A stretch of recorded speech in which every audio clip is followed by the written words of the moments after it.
Started. I want to welcome everyone. My name's Steve Ross, and I am the Marion and Myron Casden Director of the Casden Institute for the Study of the Jewish Role in American Life. And I'm also a professor in the History Department here. And I want to welcome you all today to our session, our Casden conversation, featuring Joshua Moss and Michael Renov, entitled Why Harry Met Sally, Subversive Jewishness, Anglo-Christian Power, and the Rhetoric of Modern Love. And just for those of you not familiar with our work, we do a series of 3 endowed lectures during the course of the year, and we have these Sunday gatherings that we call Casden Conversations. Our next meeting will be, in fact, a combination of the Casden Conversation and a Burton endowed lecture, and it's Burton Lewis lecture, and it's going to be in this room March 25th, featuring that esteemed historian, me, talking on my book, Hitler in Los Angeles, How Jews Foiled Nazi Plots Against Hollywood and America.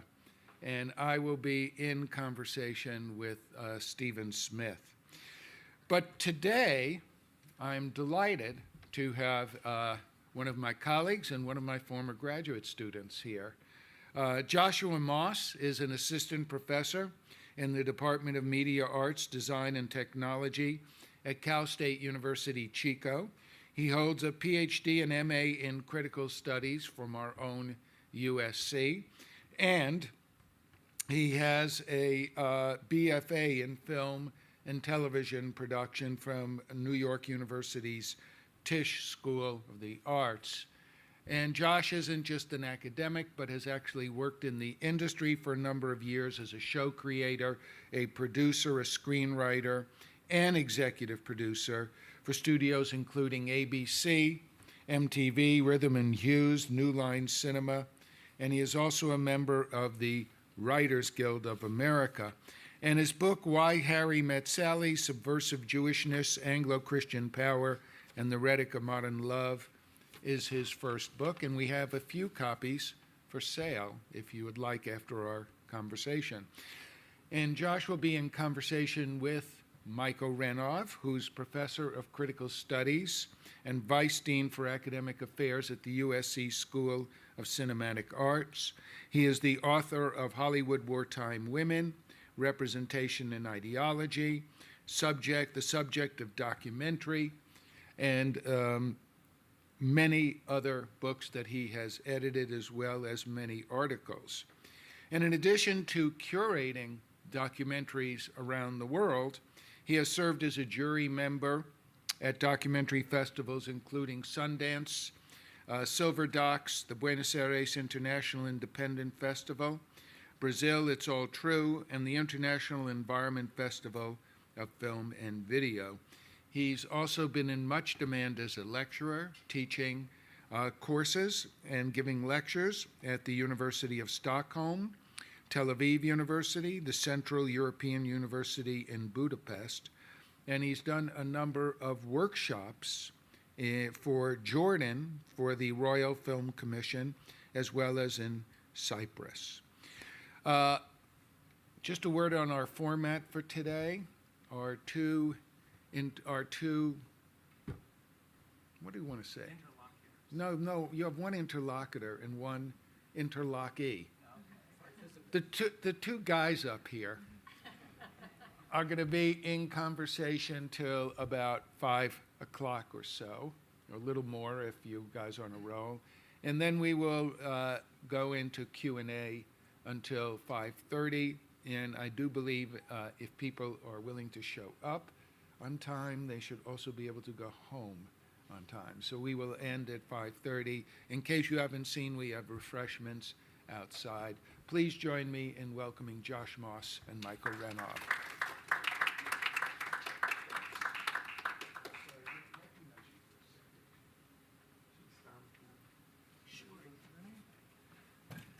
Thank you all for coming so much. We were going to start with just a little clip from a 1972 television show called Bridget Loves Bernie, which features in my book a little bit. and I think it will adequately set up kind of what we're here to talk about in terms of my book. So why don't we watch this clip, and then we will discuss it.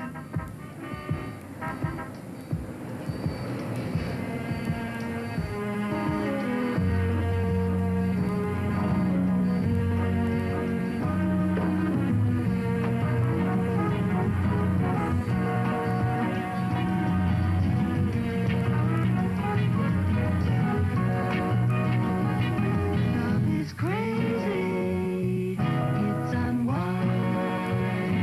It can take you by surprise at any moment.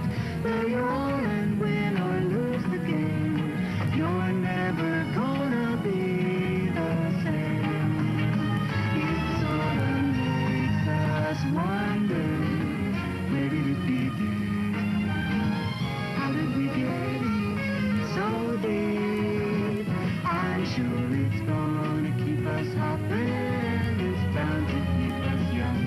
It may be crazy, but so sweet. We're in a lot of trouble. Where was my defense? Where have all my senses gone? Oh, well, it's sure to keep us hopping, and it's bound to keep us young. To have this crazy, crazy love to lead us on.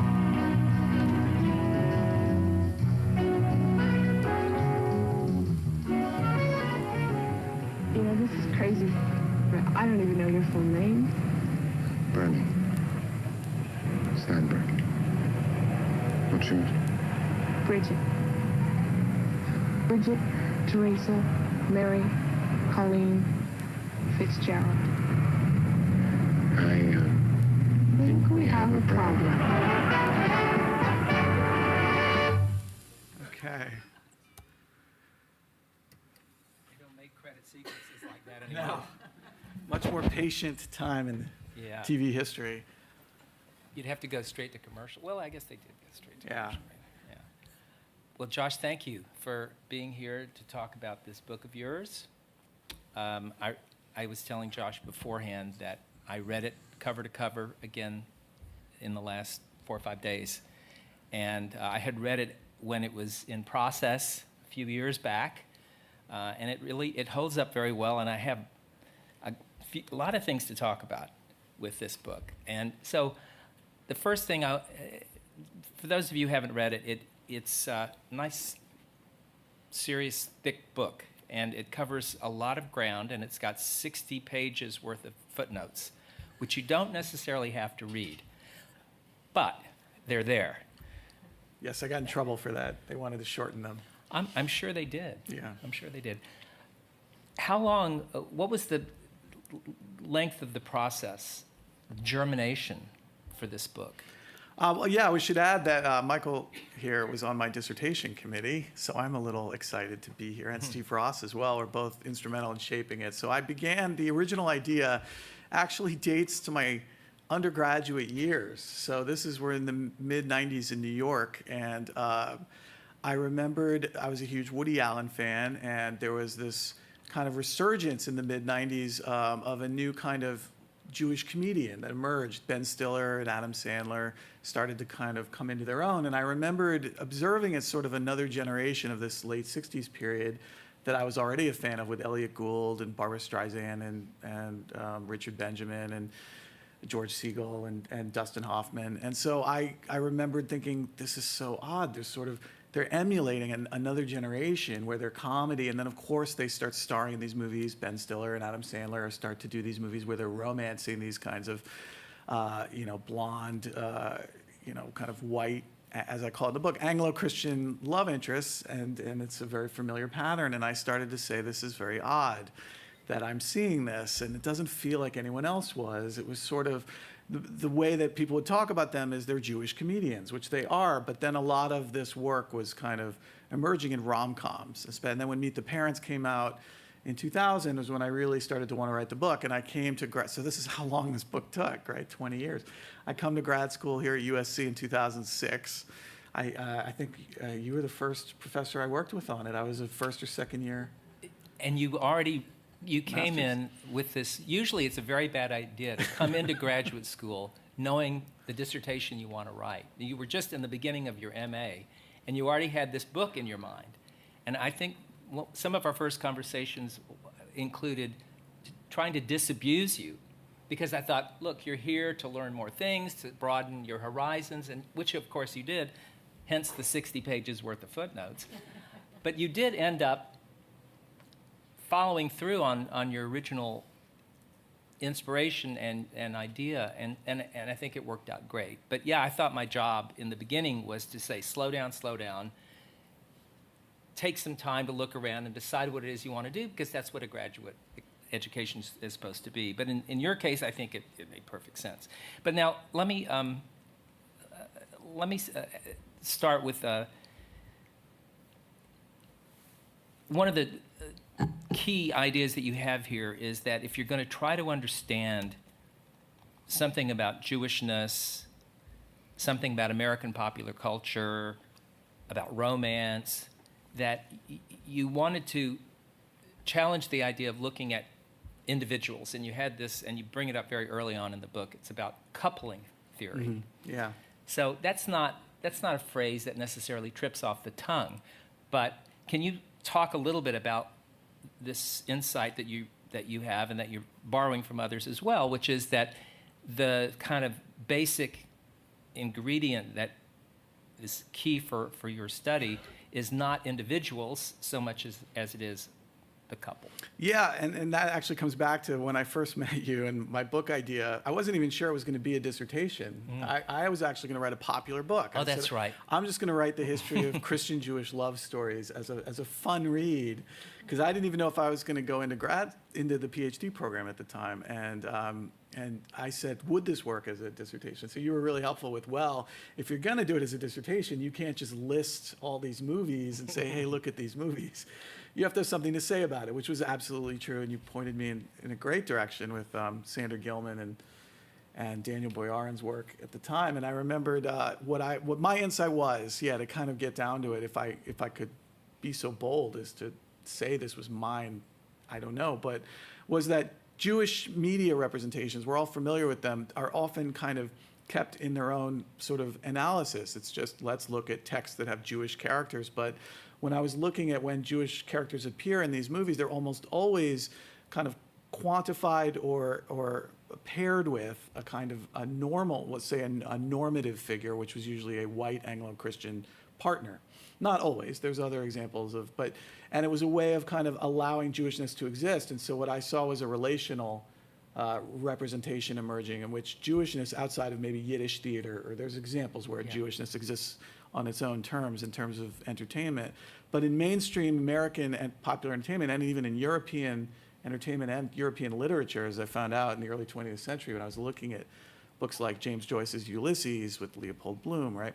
Or Proust's work with Swann, the character of Swann is Jewish but alienated from the Jewishness, was that Jewishness was functioning as an important totem for non-Jewish audiences. In other words, that it wasn't just for Jews. This was a representation to help a European Christian sort of emergent society understand itself better. So that was what I saw, and it was a relational thing. And then the romance or the romantic comedy, pairing it was the most obvious way to read it, but I think you can find it outside of the rom-com or even the comedic pairing of couples, which is that Jewishness functions in a weird way as a kind of revelatory representation of Christianity. And so that was my understanding, was it's not, so I always say my book is not about Jews at all. It's about a kind of representation in popular entertainment that came about at the early part of the 20th century as a way of dealing with modernity, as a way of the emerging kind of mass media age in which Jewishness was used for a kind of rethinking of a European Christian power that had shifted radically under the kind of new technologies. And I feel like I'm being a bit of the shill here, but what you do, which is, I think, really smart, because mostly you're talking about media representations, but it's always smart to ground what you're talking about in a kind of much larger historical context, and Steve's on your committee, he's going to make sure that happens. So you start with really the 19th century. You start pre-cinematic, and you start not even with literature or theater, but you really start with Benjamin Disraeli, Yeah. and then on to Dreyfus. And so between Britain, France, mid to late 19th century, that's how you kind of get started on, that's the basis or the kind of foundation on which you're building the rest of the book.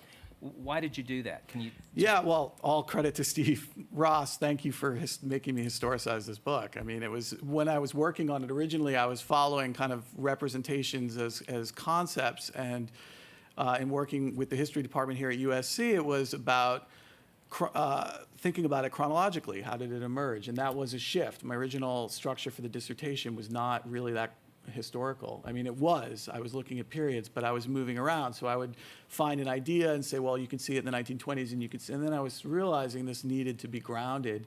And it did all come back to Benjamin Disraeli. For those of you who don't know, the first and only, since then, Jewish prime minister of England in the 1860s. I guess twice he was prime minister. But that Disraeli was also a romance novelist. And so Disraeli emerged as this very Jewish figure in England in the 19th century and wrote these romance books about the new England that was emerging in the modern world, and then was able to climb politically in a very anti-Semitic time, in a time when Jews were not given access to political power in England, by converting. He converted, he was baptized, but by still claiming himself as Jewish at the same time, and then by marrying a wealthy widower, an Anglo-Saxon widower named Mary Ann Lewis, and using her kind of political power to help himself come into and eventually ascend to the prime minister position in England. And become friends with the Queen. And that's my original pairing in the book, is that Disraeli and Mary Ann, or Miss Dizzy, as she called herself, they were all about town in England. And their rise to power was the template for the modern way, the way by which England could see itself in the modern world. And so that was the first couple that I found. And there's no surprise to me that Disraeli was a fiction novelist. I feel like he sort of knew what was coming. Yeah, and then you're able to contrast that with the case of Alfred Dreyfus, who married a Jew. Right. Conversely, and it didn't go so well for him. Right, and for those of you who know about the Dreyfus affair, right, what Hannah Arendt called the dress rehearsal for the Holocaust, which was that pulled France apart in 1895 when Dreyfus, who was a French Jewish captain in the army, was convicted on false accounts of treason. Even though they had all this evidence that Dreyfus was innocent, he was still convicted and sent to Devil's Island. And Dreyfus had a Jewish wife, and this is at the moment cinema begins in 1895, and some of the first film reels in France are of the Dreyfus affair, and they're of Dreyfus's wife waiting outside the courtroom in this kind of contested space between the nativists, who sort of say, Jews have infiltrated our government and are taking down France, and then the cosmopolitan kind of celebrants who were saying, no, Dreyfus is innocent, this is a travesty, right? And so Dreyfus's wife, Jewish wife, was actually kind of Christianized. What they tried to do was make her as the Mary figure in the drama, and they were overt about it. And they would paint her as a kind of, that Dreyfus was in a sense being crucified. And so the popular media in France was also playing this kind of Christian template onto a Jewish couple.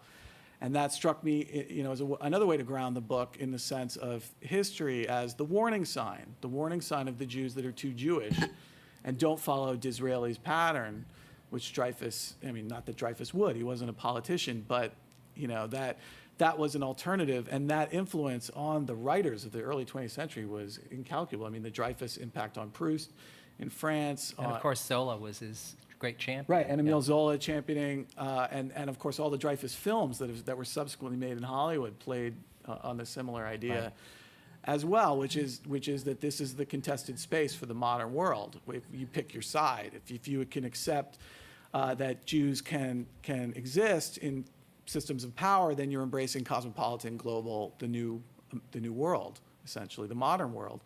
And then when you get to Hitler in the 1920s, and Hitler starts writing Mein Kampf, all of Hitler's nativist reaction is to these events that have played out with Dreyfus, and in a weird way, Disraeli too, in which Hitler's saying, no, you have to separate, right? And so Hitler's whole idea is if Jews and Christians marry and have children, right, the bloodline's been polluted. So Hitler comes in and says that this separation has to take place in the 20s. But Hitler's following a debate that is decades old at that point. Sure.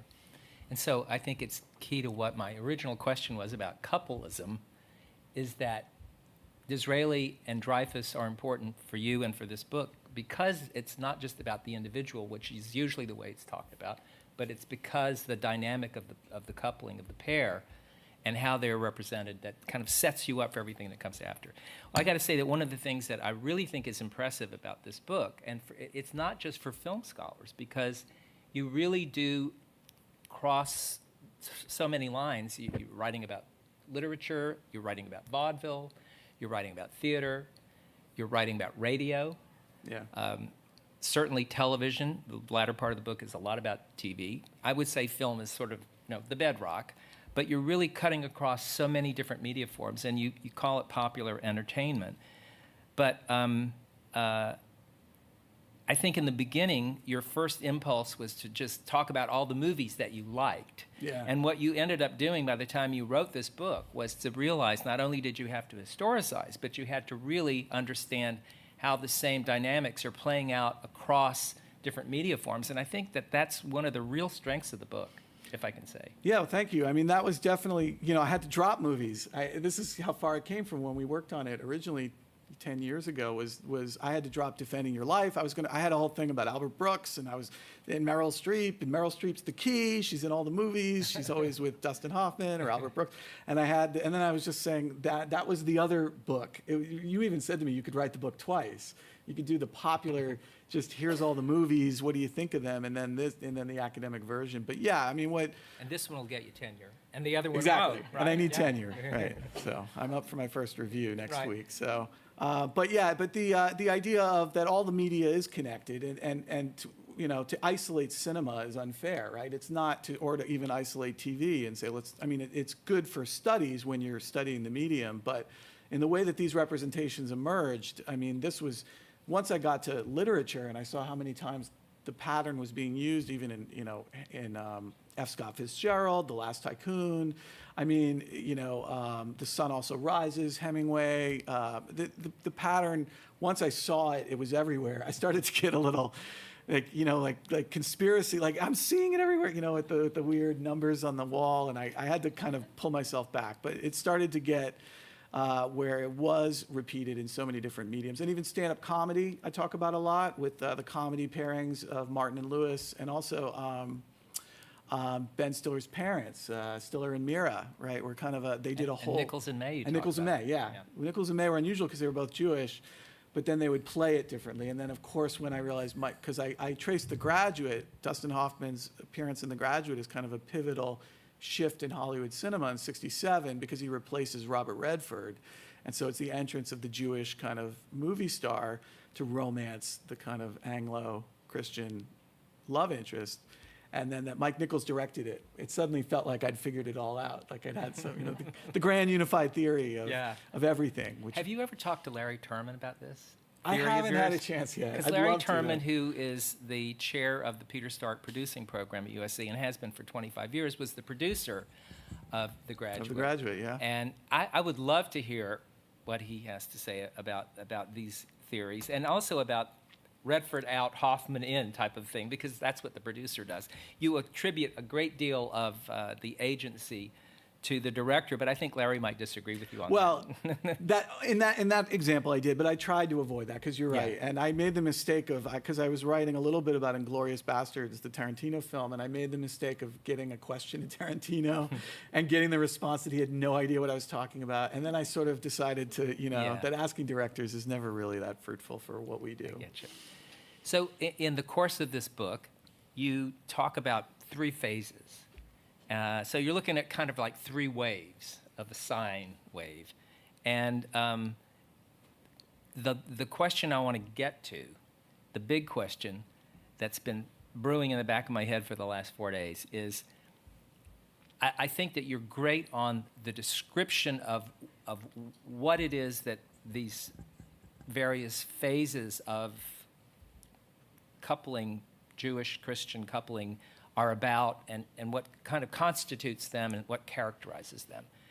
But the big question for me is, it's in your title, is the why. You know, I think there's a very strong descriptive dimension in the book because you're giving us so much information. You're talking about how this pattern forms, evolves, mutates, and over time, and in different media forms. But the question for me is a question that, say, cultural theorists ask all the time, and you're referring to Frankfurt School thinkers and others who are very focused on asking the why, and I think that's a really, really tough thing. Why? And so in the course of the research, in the course of all the time you've given to thinking about this and writing it and revising it, what's your thinking on the question of why?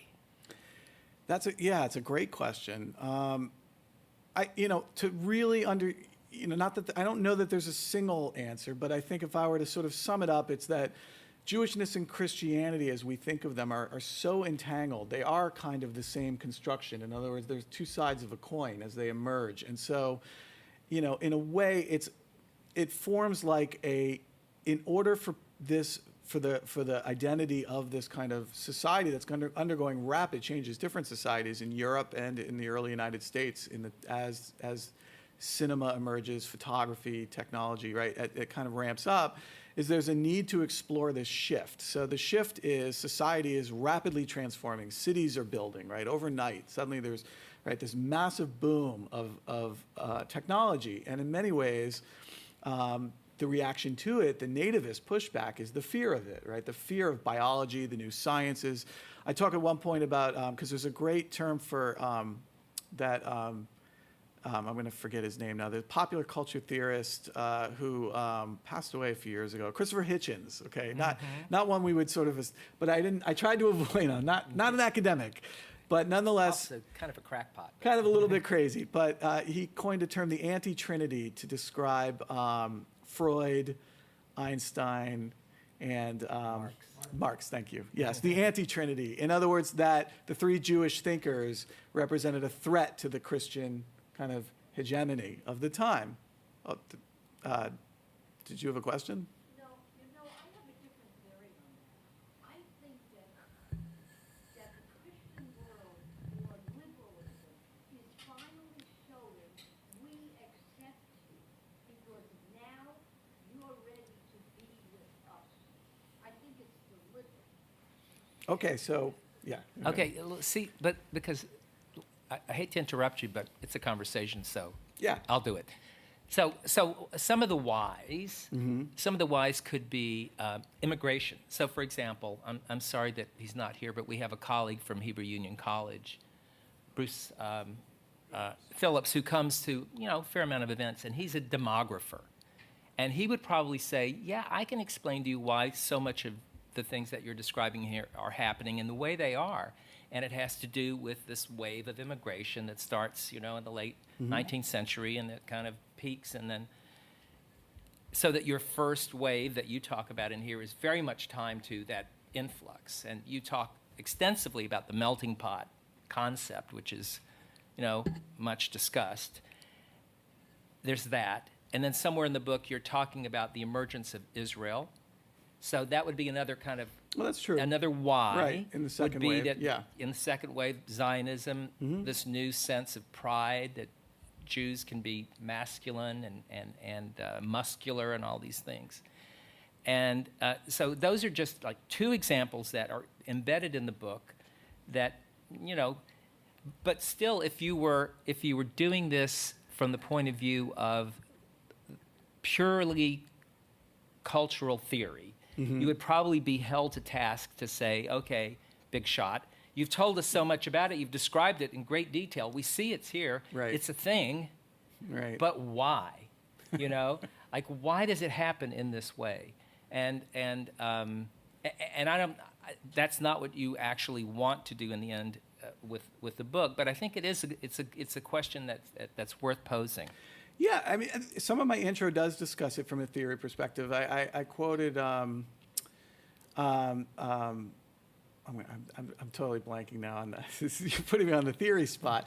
But the idea that Christianity has always been defined relationally to Judaism. In other words, for thousands of years, or at least 1,500 years, and in a sense, positioning Jewishness as what Christianity is not. So if Christianity, when I say Christianity, I mean European Christianity, because there's other variations of it. But that the idea that what we are not, right, is sexual. So Jews become sexualized. Jews become the carnal subject, right? The subject of which Christians can understand their sexuality outside of themselves by projecting onto Jewishness. And so from the cultural theory perspective, it's a dynamic that long predates where my book begins. It's been going, and a number of scholars have written on this kind of dynamic, including the anti-Judaism book that came out.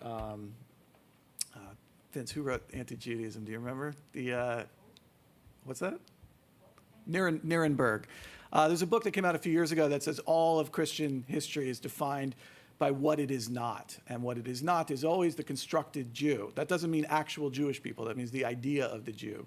And so that there's this relational dynamic that's been there the whole time in European Christian history, down to the very story of Jesus and the idea that Jesus is the Jew who becomes Christian, right? So you have a kind of binary already embedded in the religious worship of Christ. And then there's those who align with Christ are transformed, those who deny him, right? Judas, the Jew, stays Jewish, are damned. And so that dynamic is there, and then it just emerges. So the why is, well, it's a pattern that's been grappled with for 1,500 years, and then the mass media technologies amplify it. I mean, that would be, but again, that's a historic, like, is that cultural theory or not? I don't know. So I don't know if I'm answering this. No, it's not an easy answer, and I think, especially since one of the people who inspires you is Derrida. Derrida would never want to answer No, he would never that question. answer that. I mean, it wouldn't. There's no definitive why, but I think just the fact that you have it in your title. That's true. Why Harry Met Sally? That's It's true. like, okay. I just wanted to sell books, and I thought that was a good hook. It's got to be in here somewhere. Where's the why? There's the why. Yeah, Derrida would not Yeah. answer. Yeah. So second phase. So we got the first phase, and the first phase includes the jazz singer and some of the. Maybe you just walk us through the sort of that first phase of the major trope. Yeah. Of that first. So phase. there's three phases in the book. The first phase I really mark as beginning in the 1890s, going into the late 1920s, early 30s in American cinema and TV. And then the second phase begins in the late 60s, really with The Graduate, although I dated earlier with some of the book, some of the authors such as Philip Roth with Portnoy's Complaint and Bernard Malamud and Herzog. Herzog, Saul Bellows, Herzog. And the comedians, Lenny Bruce, who was playing very much on a kind of sexuality, kind of challenging the norms, and so forth. But the second wave I do really view as a response to the rise of Israel with the Six-Day War and the emergence of Israel and a kind of Jewish pride, also going along with Jacobson's book on Roots 2, about ethnic pride in general in the late 60s. So it wasn't just Jews. It was ethnic pride with the civil rights movement and the women's movement. And it's just that Jewish representation sort of stepped in for that in Hollywood with the Jewish New Wave, which was all those actors who emerged and are still with us, Streisand and Dustin Hoffman and so forth. And Elliot Gould. And Elliot Gould. Right. Yeah. And they've all aged. Some of them have aged kind of out of this category, and some of them kind of haven't. Yeah, they're still, it's interesting to watch that 50-year arc. Like George Segal still going strong, Richard Benjamin, right? They're all in their 80s. And they've carried that second wave into the third wave. So a movie like Meet the Fockers, which I talk about when Barbra Streisand and Dustin Hoffman are finally united, we have a Jewish couple for the first time of two movie stars. Really, I mean, there are a few exceptions in there, but giving away their son, Ben Stiller, to marry, the Shiksa daughter, right? That's the payoff of a kind of generational handoff, second to third wave. And the third wave I talk about as globalism is just kind of once the Cold War ended and Clinton came in the early to mid 90s, this boom of sitcoms happened with The Nanny and Dharma and Greg and Seinfeld and Mad About You. And there's about, I think, 3 or 4 other sitcoms at the time using Vincent Brooks' book as work for that. As the third wave is a kind of way where Jews were so established after the previous 2 waves as a kind of safe ethnic kind of stand-in for other ethnicities, that romancing the white, that the third wave could then catapult that globally. And so it was able to sell around the world, even to cultures where they didn't even know what Jewish people or didn't really have any direct, could still watch The Nanny. And there's actually all sorts of translation fun with the show The Nanny, you all know with Fran Drescher, where they identify her slightly differently in the translations. I learned so much in that section of your book because, first of all, I could never handle even listening to her voice Oh, yeah. in the original. And now she's been transformed into all these other languages, Yeah. and she's really made the leap. And so I was kind of shocked by how that traveled. Yeah, it's interesting to see how Jewishness in the late 90s was so translatable. But you have to figure at that point the other two waves had established it. The pattern was so clear that the third wave was able to cash in, but at the same time, the third wave pulls a lot of the politics out of it. So the second wave was very political. Sort of the sexualizing Jews was very political. I mean, it made a real impact. And then in the third wave, it's a lot kind of depoliticized, in sort of how I read it, at least. But in terms of the whys, I mean, you're right. It is an immigration response in the first wave, and also a response to modernity and a pushback against the kind of nativists in France and Italy and Germany and England that didn't want to allow immigration. So if you champion the Jew, you're essentially championing multiculturalism in general. And that was the first wave. And then the second wave was very much a kind of response to the civil rights and sexual revolution. And even the Fritz the Cat section, where I talk about some of the kind of X-rated or the early porn industry was also using Jewish kind of representation as a kind of... That was also a mind blower for me. I had never thought about the Jewish dimension to porn. Yeah. It was in the 70s, the early 70s. Screw Magazine, I got all of that. But it was just Harry Weems. Who knew? Yeah, Harry Reams, Ron Jeremy, what they represented was a kind of, it wasn't just that they were porn stars, they were vaudevillians. I mean, if you really look at what they were doing, they're doing shtick that relates to Jewish vaudeville. They're just doing it as a kind of sexual rebellion in the early to mid 70s. So that the second wave was very political. And I even had some quotes in the book from some of them where they talked about their Jewishness and the idea that the erotics of hardcore porn were Jews pursuing Christian women. I mean, they were saying that in their quotes in the 70s, that was how they saw it. So, and also as a kind of rebellion to the notion that Jews were sexual deviants that goes back 1,500 years, right? Mm-hmm. That begins in the 4th century. I mean, this is not new, that European Christianity was saying Jews are sexual deviants. So by the time they're making these films, it's empowerment. It's, you're going to call us sexual deviants. Here's sexual deviants, right? So that was the second wave. But the third wave didn't do that at all. It's very much almost desexualized. It kind of pulls back. Well, then your discussion about Seinfeld is interesting from that perspective. And, we think of it now, maybe it's because post Curb Your Enthusiasm, the Jewishness, as you point out in the book, has come out so strongly. Larry David, he doesn't talk about it all the time, but there's some wonderful episodes that are very specific. He's going to a bris, he's going to a bar mitzvah, he's wearing a kippah, all of these things. So it kind of makes more explicit the Jewish the kind of subtext in Seinfeld. But in fact, to go back and really think of it, you're right, as you say in the book, that it's not very explicitly Jewish, even though it's hard to miss it. I mean, for Jews to watch Seinfeld, it's, of course, they're all Jewish stereotypes are being trafficked in at every turn. Yeah, I mean, Mad About You never makes it clear that Paul Reiser's a Jewish character, and that was intentional because they were afraid it wouldn't sell. They were even under Seinfeld, the first few seasons, they de-emphasized Seinfeld's Jewishness until I think the 3rd or 4th season. And George has an Italian last name. Right, they give George an Italian name, and so they're even in the third wave. They're still coding it until the mid-90s, really. They're really dialing it down those first few years, and then it just explodes. And it also explodes on Broadway. It was an interesting thing to kind of look at the Broadway shows in the late 90s because I found about 5 of them that were really using a kind of Jewish representation. It was in Rent, right? It was in Parade, even a show like Hedwig and the Angry Inch, right? Which is dealing with kind of the history of Germany, right? And reunification and queerness, and Hedwig is this transsexual. And then Yitzhak, Hedwig's, lover, is also transsexual. And so Yitzhak and Hedwig form this kind of familiar couple. So although they're breaking all these boundaries, there's the couple again from the first wave, from the 1920s, right, on Broadway. And so when it was brought back, or Angels in America, right, with the two leads as well, the two male former lovers who break up, right, one's Jewish, one's Mormon. And so they're playing that dynamic off all through the late 90s on Broadway. And then it kind of peaks in the early 2000s, and then it goes away again.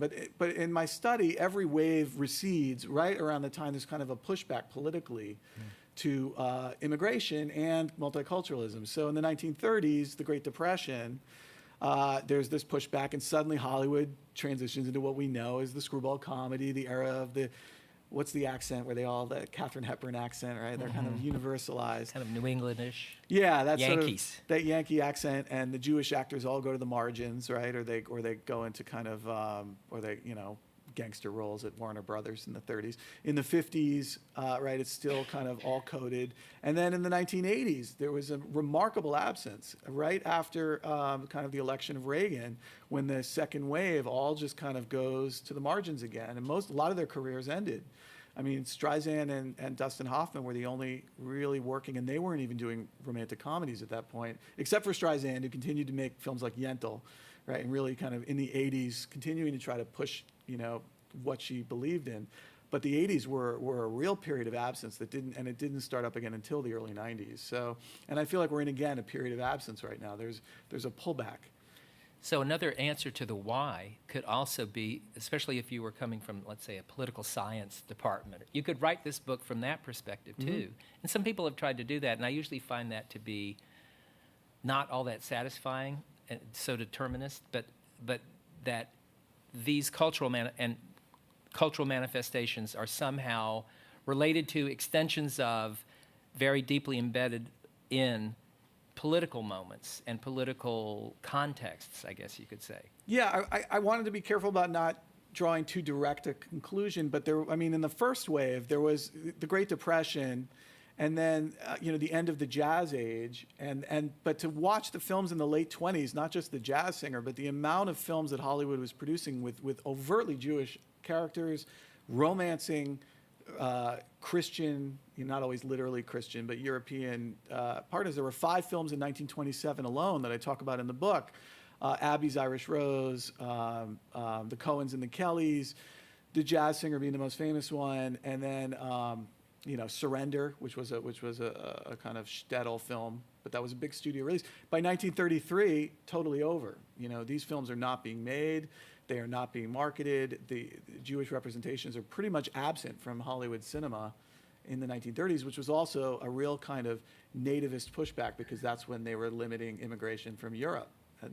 So then there's the whole Neil Gabler dimension, which is, okay, so explain to us why, since Jews were kind of owning the means of production, how do you disentangle that part of it, that they're both the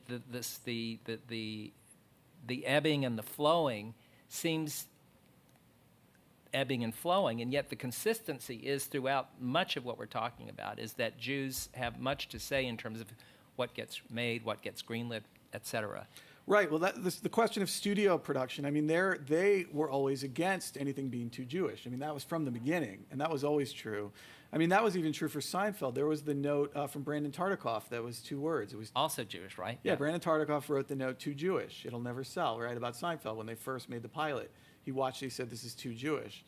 Nobody will understand it because it's grounded in the New York Jewish culture." But that was in the 20s too. They were making these films anyway, but I don't think they were ever comfortable with them. It was just that the jazz age was so open in terms of what, it wasn't just Jews. I talk about this in the book. Paul Robeson, the Anna Mae Wong. Ethnic representations in the 20s. People don't know. My students don't know this when I teach, that Hollywood was actually in the 20s, quite multicultural. There was real representation going on, and even Valentino, right, technically wasn't Latin, but they were doing this kind of Latin lover type of erotic cinema in the 20s with Valentino. Hedy Lamarr. And Hedy Lamarr, yeah. And then all of a sudden, so it really was just a more open, I think, period in general, but the studio execs were never exactly championing it. Like, I wouldn't say studio execs were ever except the Warner Brothers, I guess, would be the exception, right? When they seemed to be willing to champion sort of Jewish identity more than the other studio execs. But overall, I mean, I don't think there's ever been an interest in any sort of representation that I have studied, you know, that the studio historians would say existed, of let's get more Jewish representations in movies. That's just never been there. Well, another element that's not necessarily the mainstay of the book, but certainly in terms of the Jewish dimension, again, of the blacklist period, of the HUAC period and all of that. And you don't go into much detail about how it was Jews being persecuted in that instance, but also Jews doing the persecuting in order to kind of make sure that they were, you know, cleaning the stables. Yeah, the blacklist, I mean, the 50s, really that period of absence where there's just, you know, the blacklist was clearly anti-Semitic. I mean, if you read some of the writings by Congressman Rankin, the famous speech in 1947 about outing the Jews of Hollywood for corrupting Christian values with media, I mean, that was the motivation for a lot of HUAC was very directly tied to this idea of Jewish control of Hollywood. So that was there. The representations go away in the 50s. Pretty much, you know, Jewish actors are all operating under code names, right? So someone like Kirk Douglas, with I think one exception, right? He plays one Jewish character, right? In The Juggler, right? Yeah, but that was it, right? You corrected me on that in peer review. You caught that one for me. Thank you, Vince. Yeah, or Lauren Bacall, right? Not playing, like, Jewish actors not playing Jewish roles. This is in no way to criticize them. This is just, you know, they're working. But it wasn't until the Jewish New Wave in 67, 68, when this new generation came in that were unafraid to play Jewish roles, that everything changed. Of course, Douglas, you could also say, had something to do with helping to break the logjam yeah. with Exodus and Yeah, absolutely. all of that. Yeah. Absolutely. And there were, you know, Spartacus. there were some examples in the 50s. I mean, it's not like the decade was totally ignoring it, but it was definitely, I mean, the Goldbergs on TV, right, was the 50s. So, yeah, so the Goldbergs was, shout out to the Goldbergs. And Sanka Coffee, yeah. And Sanka, yeah. But of course, the Goldbergs had to change their name to Molly. The TV show had to change its name so it was less Jewish in 55, right, to try to stay on the air. And then still was canceled. And from that point forward, all the ethnic shows went off TV, right? And so then it was all Ozzie and Harriet, right, for years until Bridget Loves Bernie, right, and the shows in the late 60s and early 70s. Okay, so you used the phrase in here, queering, and that Jews have themselves functioned as a kind of queering of other things. So I want to, and since there's a kind of hint of heteronormativity in the book because it's about couples. And Christonormativity. And which is one of the terms that I Christonormativity. use, yeah. So could you talk a little bit about, and because you do mention, you talked about Hedwig and the Angry Inch and also Angels in America, so it's not exclusively heterosexual coupling that you talk about in the book. You also have, other examples, gay couples, et cetera. But what about this idea about queering, using that notion, which is taken from, of course, sexuality, but functioning in a slightly different way? Could you say something about that? Yeah, I mean, the idea, it's a little simplistic to say Jews are queered Christians, right? Because that's kind of a little too easy, and also it does a disservice to queer theory and to the idea of sexuality. But there is this idea, and Freud talks about it with the circumcision, right? The idea that Jewish men specifically are viewed as incomplete, right, or as flawed men at the turn of the 20th century because of the circumcision idea that Jewish men had to find a kind of alternative masculinity to be identified, and Jewish women likewise were highly sexualized. So if you look at the ghetto love stories of the 1910s, Jewish women were given this kind of sexual liberation, or kind of bordering on, being condemned for it, but still also titillation, right? The idea that Jewish women were not confined the way Christian women were to a kind of chaste identity. So sexuality and Jewishness have always been kind of connected as an alternative to Christian sexlessness, or the kind of desexuality of European. Puritanism. Yeah, Puritanism. And so that is a kind of form of queering. It's a form of, this is a deviation. And then Jewishness as sexual deviancy is also, in the 1930s, part of the whole Vice squads who were investigating Jewish-owned Nickelodeon, well, in the beginning of the 1910s, Jewish-owned Nickelodeons, right, as a kind of peddling the filth of cinema, and cinema as voyeurism and as sexual deviancy. And so all the way up to the 20s and 30s when Jewish bookstores were being investigated for distributing like Lady Chatterley's Lover, right? And need to be shut down for that reason. It's the idea of this intense fear among certain areas of American Christian society that Jews are peddling a kind of sexual filth and represent it. And so that is a kind of queering in the sense of deviancy, in the sense of not normative. And so I use the word queering a lot. You know, I tried to be careful because I didn't want to overuse it or misuse it, because it can be a misuse, especially in the way that the word developed. But that, to me, that is the best word for it, because if you understand a kind of normative set of visual identifiers, white Anglo-Christian identifiers, blonde hair, a certain style of facial structure, and a certain kind of way of conducting yourself morally and sexually, then a deviation from that is a queering. And so when Dustin Hoffman steps in for Robert Redford in The Graduate, and it becomes this kind of new step in explicit sexual cinema, it is a kind of, like, for me, to read The Graduate is a kind of queering of Redford, right? That Dustin Hoffman is not just Dustin Hoffman. He is a kind of un-Redford, right? He's an untangling. And Redford, if you look at those films, is very desexual. I mean, he's not a sexual figure or a kind of sexually aggressive figure, really, in any of those films. He's sort of the beauty object. Right. That's Barefoot what's so, in the Park as well. yeah, Barefoot in the Park. And then when he's paired with Barbra Streisand in The Way We Were, right, the greatness of that film, if you go watch it again, is that Streisand is giving the agency. She is the one who watches Redford. Redford is the beauty object. So he is, in many ways, occupying the Christian normative beauty object role, and Streisand is empowered, just like Hoffman's empowered as the kind of deviation of that. So even though the white frat boy in The Graduate is the makeout king. He's the makeout king. But he's not really, that's not where the action is. Well, no, not to the audience, right? Yeah. So when, because I talk a lot about that film in the book, but when Hoffman breaks into the church, he's swinging a cross, right? And Now that's queer Christianity, it for is sure. completely, and banging in the crucifix pose, and breaking up the fairy tale. The fairy tale is fully Christian. So the fairy tale at the end of The Graduate, the happily ever after, is this fantasy space, and Dustin Hoffman, as the Jew violating the Christian fantasy space, disrupts it. And he literally uses a cross to do so. I mean, not to like read the obvious imagery, but when to look at that film as the moment cinema changes in Hollywood, and it really kind of is. If you look at the films afterwards, they all start pulling in this different sexuality and different types of movie stars. So suddenly it is Richard Benjamin, George Segal, Elliot Gould, Barbra Streisand, Bette Midler eventually, and Richard Dreyfuss and so forth, that those films are all able to kind of follow that pattern of this is the truth, that the fantasy space, which is the church at the end of The Graduate, no longer works in cinema. We need something more real to speak to the youth movement. And that was given a Jewish face. Now, whether that's exclusively Jewish or not, I think it was being read on lots of levels. I don't think it was, it was a sort of stand-in for multi-ethnicity. I don't think Dustin Hoffman's just Jewish in that moment. He's kind of walking in as... And keep in mind that he's not really Jewish in the film. I mean, this Right. is your No, I know. reading. But I not totally in the buy book. it. I think it's hard not to buy it. Well, I have the quote from Mike Nichols, right? Yeah. In the book, where he says, my subconscious was making The Graduate, I was turning Benjamin Braddock into a Jew.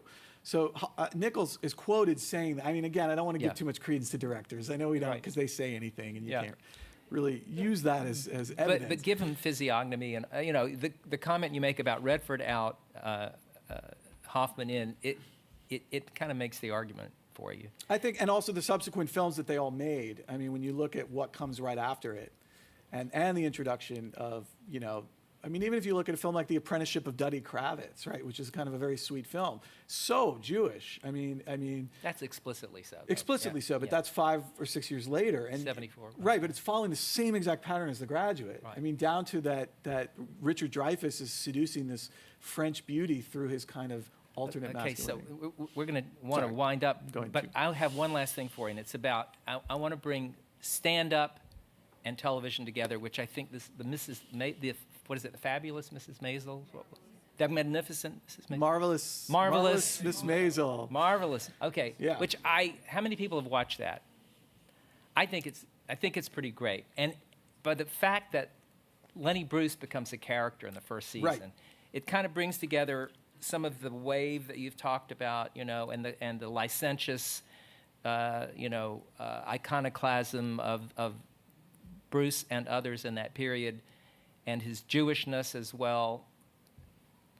And now we're talking about a 21st century television show, which is dipping back into that history and bringing in the stand-up dimension and turning it into a television format. So could you comment on how you would see that particular variation? Yeah, it's a nostalgic look back. They're trying to find the origin of the change, right? And they found it in that moment with Lenny Bruce and Joan Rivers. She's like a stand-in for Joan Rivers, right?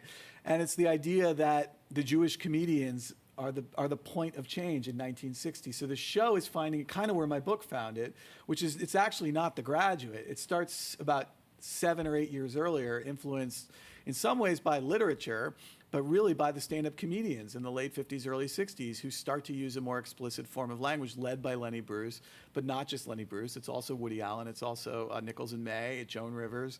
And the idea that deploying Jewishness was sort of dangerous. And it was sort of that by being explicitly Jewish and explicitly sexual at the same time, that was the moment of change. So the show is finding it, right? And Miss Maisel, she's supposed to be, right, that she's so, right, trapped in the Jewish bourgeois world, she can't take it anymore. She goes to a stage and unwittingly is unleashing this cultural transformation, which I think we all look back now and sort of see it's somewhere in there.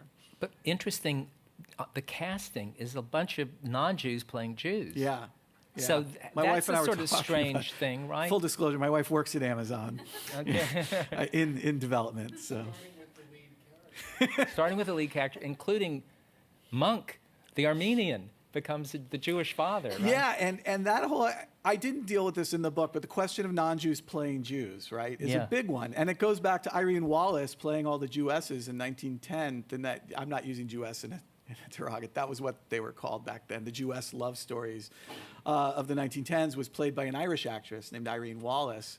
Is that there was always this question of one of the ways you can mitigate something being too Jewish is having non-Jewish actors play Jews. And so that makes it palatable and it's interesting that that's going on today because we are in the age now where there's an increasing emphasis on authenticity of representation, right? This is what's being discussed in 2018.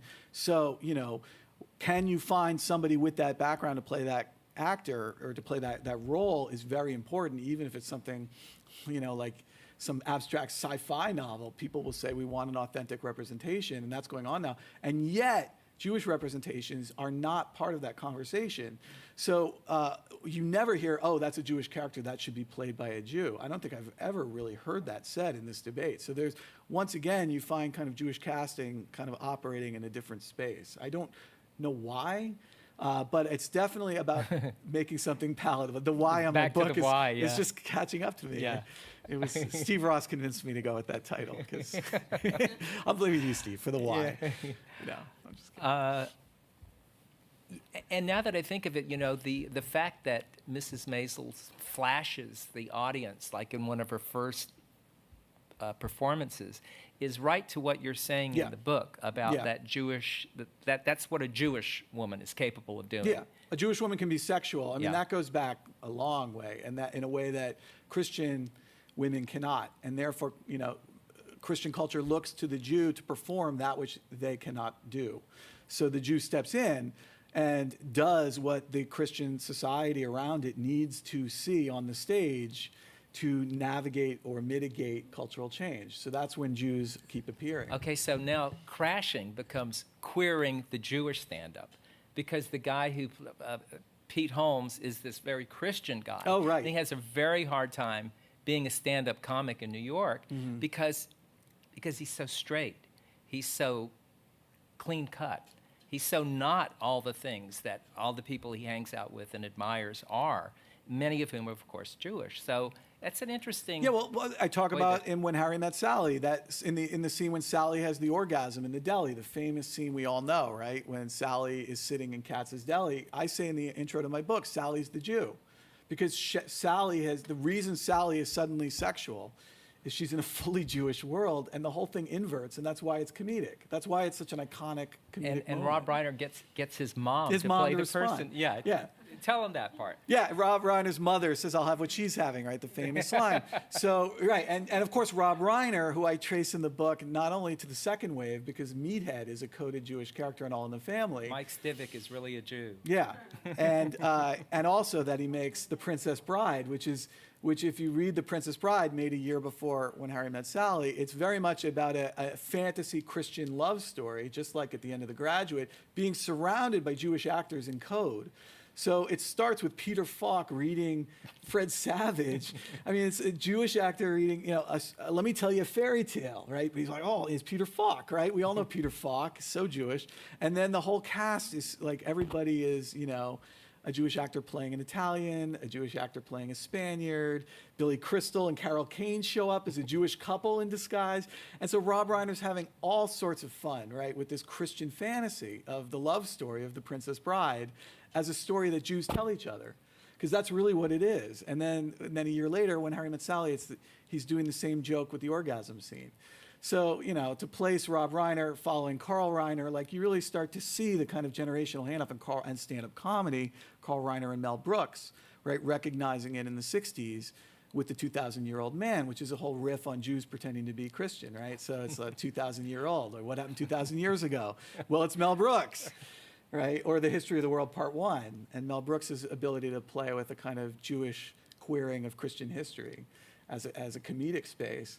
It then translates right into these films. Not to draw too many connections in a row on you there. So now that we've reached 5 o'clock, great, thank you so much. But let's open it up and see if other people have some comments. Vince Brook. A little bit of devil's Advocacy. Yeah, I buy much of your theory. I love the company theory notion altogether, by the way. But I mean, and I know you don't mean this monolithically about only Jews symbolizing sexuality.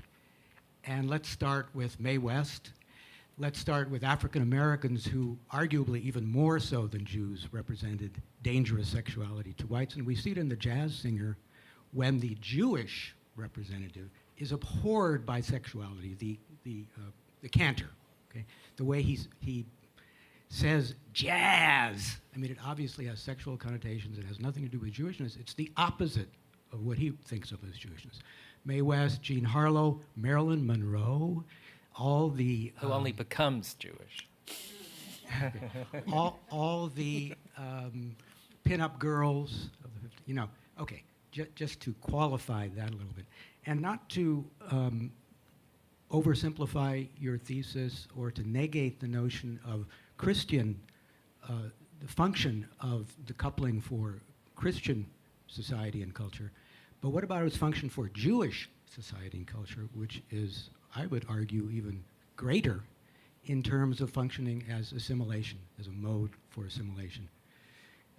The prize shiksa, and it's almost always, as you mentioned, almost always a Jewish male and a non-Jewish female, with Barbra Streisand breaking through on the other end with that, and the nanny also.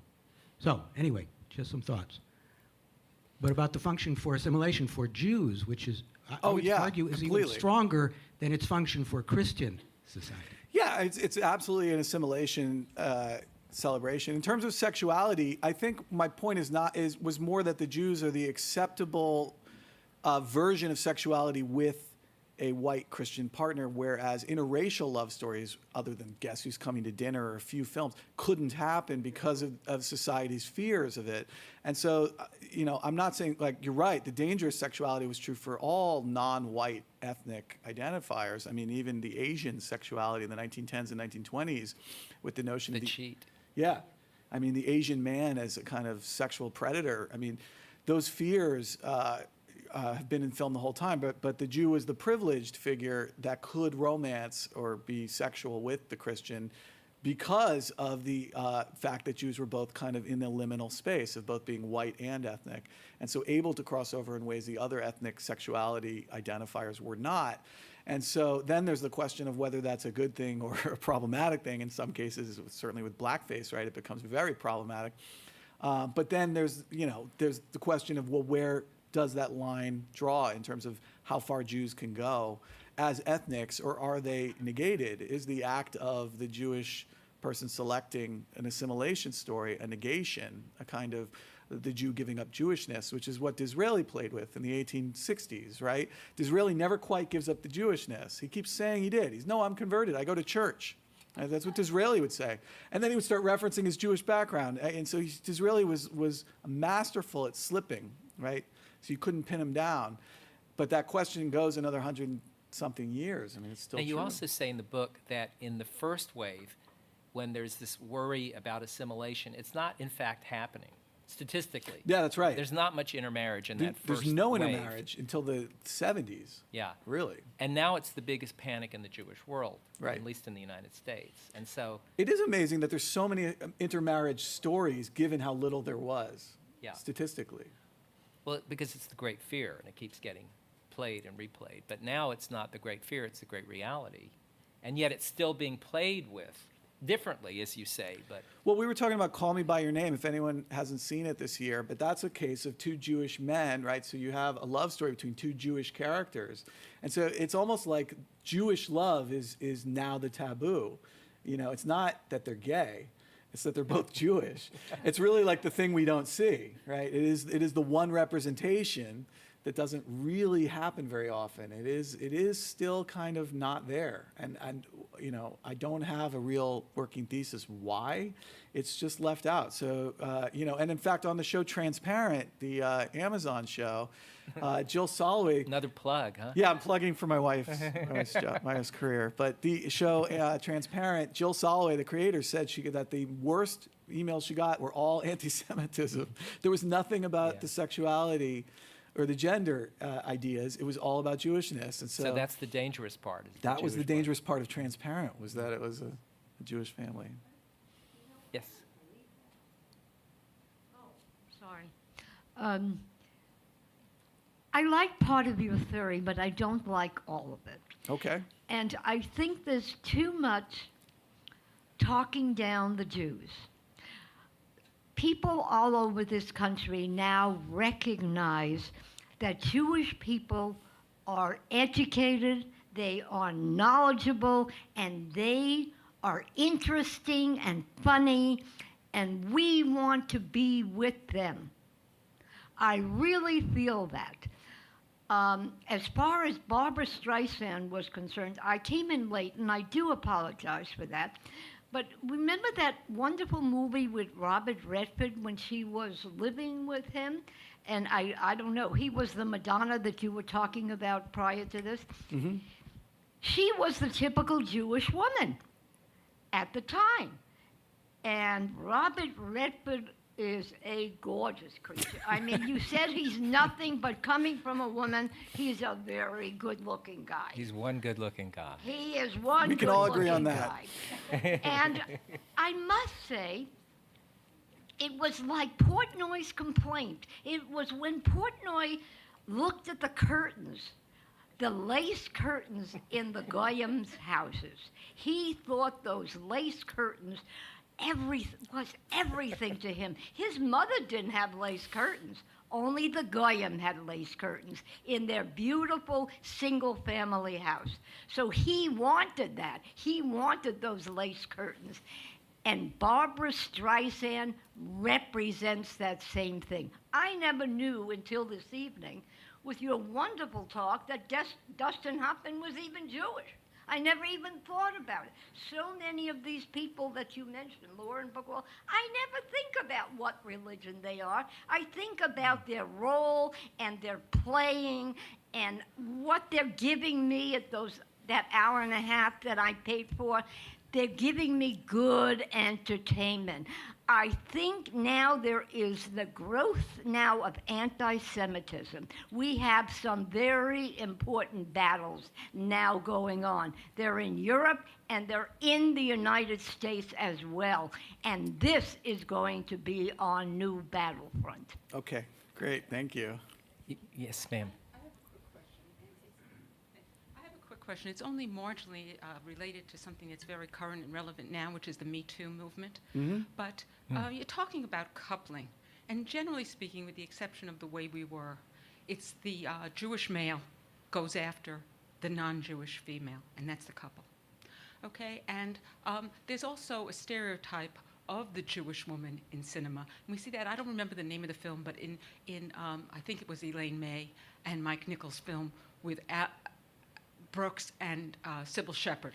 So he gets rid of his wife during the honeymoon, and he Heartbreak Kid, the yeah, I Heartbreak talk about that in my book. His wife after a nice Jewish wedding gets sunburn, and the next thing you know, he's having a Right, wonderful for time Sybil Shepherd, with Sybil right. Shepherd. Yep. So growing up in the 60s, having gone to the Graduate when it was still in movie houses, I always saw it as these, Hollywood is, at least we were instructed that Hollywood, and there's a question at the end of this, believe me, because I want to get your opinion. Hollywood was dominated, there were quite a few Jews in Hollywood, but by and large, they were Jewish males. And so when you deal with this issue of assimilation, how best to assimilate but to conquer the non-Jewish female? Right. At the same time, That's what Jewish Vince was saying. females were portrayed in a stereotype that I think very few ethnic groups in America today would tolerate. Okay? And I want you to address that a little bit as to why the coupling went that way, because to this day, you see the choice of woman is always the blonde. And it's not only a Jewish thing, because you see the Tonia-winning Disgraced, Right. where the Muslim goes after the blonde. You see the current movie, The Big Sick. Okay? So time and time again, you see the vilification of Right. American women Right. who are Jewish. Yeah. And I'd like you to comment about No, that. you're absolutely right. I mean, that's there's a quote in my book from Rachel Weisz, the actress, about that, about Natalie Portman and Rachel Weisz. They're Jewish actresses in Hollywood right now who rarely play Jewish roles, and they're quoted as saying that there's a quote from Rachel Weisz. I don't want to. I'm going to do it from memory now, but it's in my book about this, that Jewish women are not allowed to kind of play up their Jewishness the way Jewish men are in movies even today. But I will say there was the period in the 1910s where Jewish women were given a lot of kind of range they're called the ghetto Jewess love stories. And they're sort of sweeping melodramas, often set in shtetls, where young Jewish women long to leave their town and find love in the kind of conquering knight or the non-Jewish man. And an example of that would be in Fiddler on the Roof with the third daughter who goes with the non-Jewish man, or Betty Boop, if you're familiar with the Betty Boop cartoon. Betty Boop was a parody of the ghetto Jewess, and in fact, I have evidence. I showed. Fleischers. Yeah, I have an the image of Fleischers. Betty Boop in the book where she's sitting with her dad and he's got the yarmulke. So it's in the Max Fleischer Studios. Yeah, they were playing on a stereotype that was very well known, which is Betty Boop was the young Jewish woman, often very sexual, as if you see Betty Boop, she's very right. And the ghetto women are given a kind of sexuality, ghetto being the urban New York City kind of spaces and the period pieces. So there was some representation. And then in the 90s, a lot of the sitcoms allowed Jewish women a lot more representation. But now can I just jump in here, because I think Vince Brook and I edited a book, and that came out last year or the year before. It was on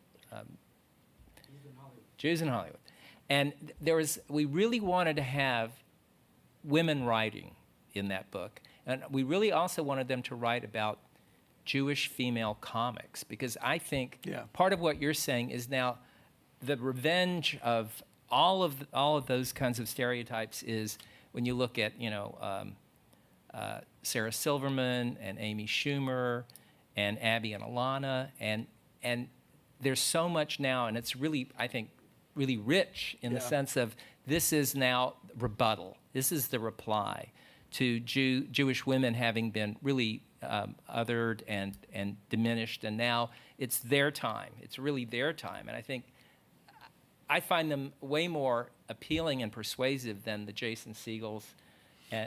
Sure. And Broad City. I mean, Yeah. they're overtly Jewish on Broad City, and what's that? well, Sarah Silverman. Sarah Silverman, Crazy Ex-Girlfriend. I'm forgetting the actress's name. Rachel Bloom. Yeah. Right, who won the Golden Globe. Are overtly Jewish on their shows. They Right. identify And they're very sexualized, and they're very happy. They own Yeah. that sexuality. yeah, there's a mini renaissance I think happening right now Yeah. on TV. But historically, you're absolutely right. Yeah. The absences are striking. Steve. A comment to the question. If you think about it, from 1934, when the Production Code Administration was formed, until 1968, when they redo the code, you had a situation that was uniquely American, where you had Jews making movies that were being censored by Catholics for Protestant audiences, only in America. Here's the question I had when we're talking about Jewish representation of Jewish women and this point that it's Jewish men pursuing Jewish women, not the other way around generally. Have you ever thought of doing a kind of a prosopography of sorts, a profile, of taking the top producers, studio heads, and maybe some of the writers from each decade? Who are the top 10, top 20, and see who are they married to? And how many Jewish studio heads marry Jewish women, or, in many cases like Louis B. Mayer and others, second wives are shiksas? I think it would be very interesting, and I wonder if there'd be any correlation, historical correlation, between the marriages of high Hollywood Jews and representations on the screen. But who are they really sleeping with, those guys? Picking up on your question, and you were addressing it as well, there was an organization formed, and I think they still exist, called the Morning Star Commission. They were formed in the 90s. I was a male member of that for a minute. Okay. Mainly women involved in the television industry that were concerned precisely with that issue of the consistent representation of Jewish men coupling with non-Jewish women. And they loved The Nanny, by the way. This group did. And a consensus among Jewish women who voiced themselves publicly was that they liked the fact that finally a Jewish woman, but who's she coupling with? A non-Jewish man in the end. Right? Okay. The same with the way we were. It's reversing the binary. That doesn't solve the problem, but it's some sort of progress. But, another issue to address, and I know you do it in your book, and it's somewhat superficial, is another reason for interfaith coupling is simply dramatic. It's mentioned at the opening there. We've got a problem here. Okay, we've got conflict here. Larry David was called on why, even though he's playing himself, is he married with to a non-Jewish woman on the show when he's married to a Jewish woman in reality? Major conflict there. And he said, we get more drama out of it. Okay, so that is certainly another factor. No, in the end, it's Romeo and Juliet, right? It's the idea you need some form of barrier to create drama, and that's absolutely true. That fundamentally why there are so many of these texts is probably... But as you say in the book, it's also why it travels, because you have those issues. Right. Yeah, the kind of universality of that is put it in any culture, and there are the same kinds of issues, and it doesn't matter if it's about Jew and Christian. It seems to translate really well globally. Yeah, I mean, the book, my colleague at Cal State Chico, Chiara Ferrari, wrote this book called, I think it's called I Didn't Know Fran Drescher Was Jewish, because she grew up watching The Nanny in Italy, and it was dubbed, and they altered it, so she didn't know. And you think the show like The Nanny, that's so overtly Jewish, was somehow translated differently so it would sell in Italy, but yet the dynamic works the same. You get the idea, it's fish out of water, kind of class conflict. What's the Italian version of a Queen's accent? I have to ask her. Yeah, another actress did all the dubbing. So. Hi.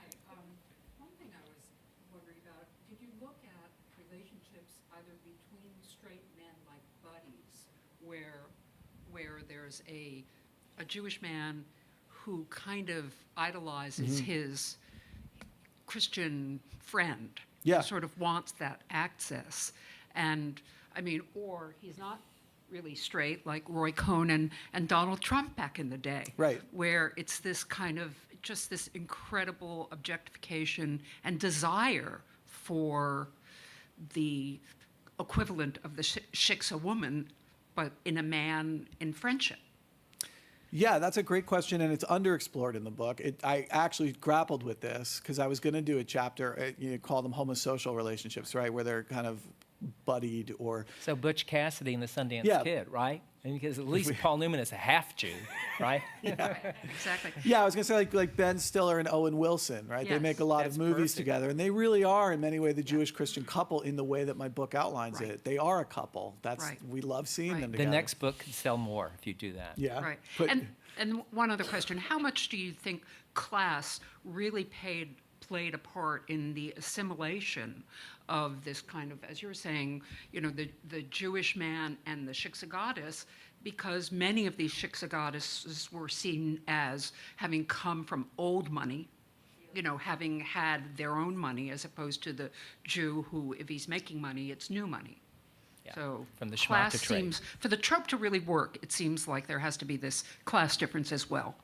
Yeah, there definitely was. I mean, in the 60s, not so much. I mean, it really, like even in The Heartbreak Kid, when, Charles Grodin runs after Sybil Shepherd, I don't know that that's a class thing so much as, or even I Love You, Alice B. Toklas, which is Dirty Dancing is the opposite. Dirty right? Yeah. Dancing, right? Dirty Dancing, when she chooses Johnny, right, is kind of downwardly mobile. But that's the other thing, because class can work as the other as well. Right. A woman to get a working class man and sexualize him Yeah. is another form. I Yeah. talk about Dirty Dancing in the book because it's in that 80s period and that's a movie that's unusual because the word Jewish is not uttered in that film. They're never identified, even though it's so obviously. Who would know that the Catskills has anything to do with Jews? They just don't address it. Yeah. They don't, none of the films in the 80s, Harry Met Sally, Harry's not explicitly Jewish in the film, although is in the script. I found Yeah, the shooting that was script. that was a good thing. Yeah, I had a feeling, and I went and found Nora Ephron's script, and he is Jewish in the script, and they took it out. So the 80s really were about pulling that and So that's the Reagan era. Yeah. That Michael Rogan writes about. yeah, it's complete. There's a complete absence.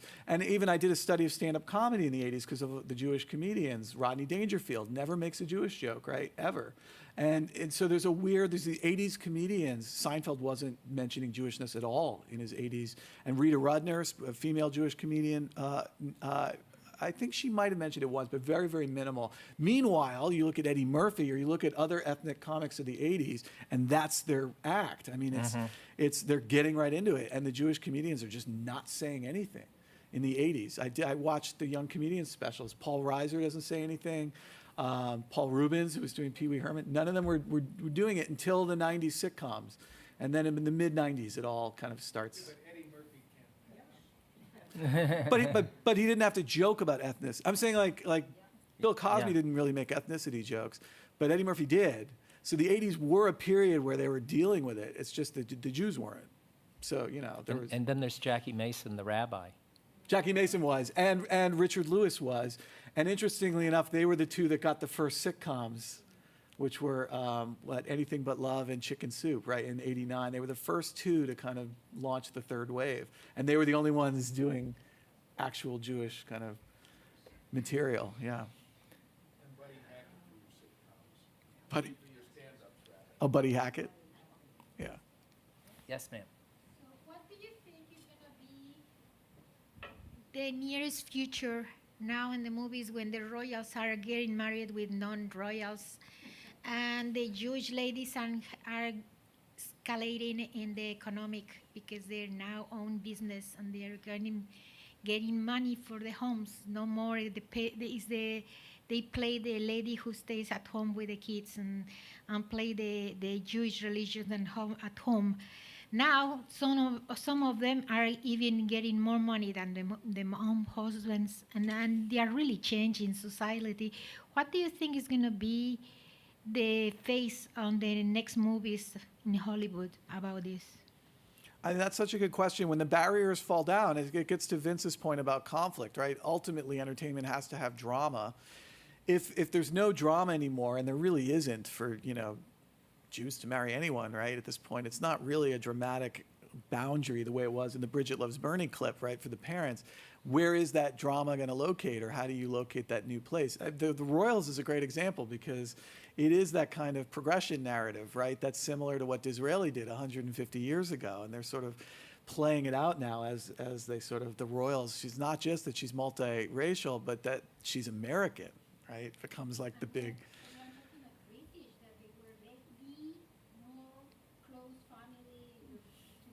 Right. Yeah, it is. It's a great question to say that now drama will need to locate the new boundaries, right? The new boundaries for entertainment that would prevent people from coming together. So what are those boundaries? Well, Hollywood will have to locate them. I mean, Jews really won't function probably in the same way ever again because maybe, but not in the way that the waves in the book I describe are, because they were the boundaries were still there even in the 90s and early 2000s. But I don't know. It's a good. What do you think, Michael? I mean, is it? I'm not sure. I think reinvention has to remain a constant, and I'm not sure exactly what mutations will I mean- follow, but we can be sure that the creative imagination will find. Broad City is a variation. great example because Yeah. Abby and Ilana are both Jewish, and it's the love story between them. It's the homosocial, right? It is, although it borders on that. I think one And of transparent as well. And with- transparent. With issues that have to do with gender identification, but the Jewishness, especially the season when they end up in Israel. yeah. And then it's the Palestinian issue comes to the fore. And also that the son Josh finds out he has a Christian son. I mean, it really is this kind of like legacy of Yeah. the '60s. Is sort of kind of coming back. Yeah. I don't know. Well, on that note, I would like us to thank our two panelists today, Josh Moss. Thank you. Thank you all for Michael coming. Renoff. It means a lot to me. Thank you. I will note that if you're interested, Josh's book is very readable, and there are a number of copies outside that are available for purchase, as well as some of our Casden annuals. And just to end on a slightly humorous note, it was when you were talking about Disraeli, and I'm thinking that's probably going to be next season on The Crown. There is the story of when Disraeli was going to get his knighthood. Do you know this? He was going to get his knighthood, and he was briefed right before going in of what he has to say, and he's going to have to, the Queen will take a sword, and he has to get down on his knee, and he has to say a phrase in Latin. And apparently he went in, and he froze, and he goes down on his knee, and he can't remember the Latin statement, and so he says, Manish tana halayla hazeh, and the Queen looks at him and says, why is this night different from all other nights? Thank you for coming.